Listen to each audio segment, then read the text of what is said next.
házak, amiben nemes anyagok vannak, legyen ez kő, fa, üveg, rozsdamentes, ahol ezek jelen vannak, az értékét jelentősen megnövelik.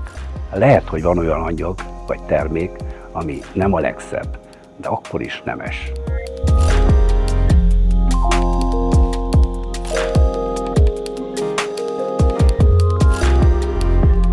Ahhoz, hogy az embereknek a természet alkotta dolgokat be tudjuk mutatni, még ez a bemutatóterem is kicsi, de ugyanakkor igyekeztünk úgy megteremteni, hogy mindenféle fajta terméket, amivel dolgozunk, azt bemutassuk, akár a természetes követ, akár a kerámiát, akár a technikai köveket. Nagyon sokat jelent a bemutatóterem, nagyon sokban segíti a munkánkat.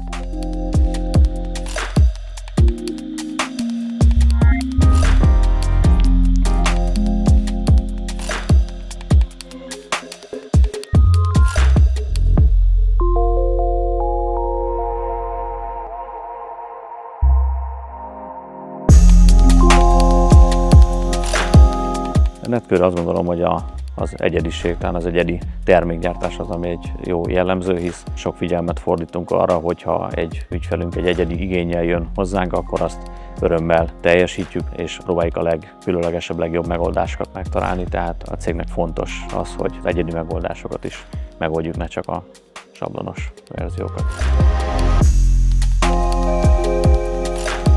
A cégnél nagy figyelmet fordítunk arra, hogy amennyire lehet az innováció, az nálunk is jelen legyen, és ezt úgy tesszük, hogy a gépparkunkat is próbáljuk folyamatosan frissíteni, illetve a legmodernebb, legújabb technológiákat alkalmazni. Igyekszünk nagyon nagy anyagkészletet tartani, amit Olaszországból, Spanyolországból, Kínából, Törökországból, tehát a világ nagyon sok részéről szerzünk be.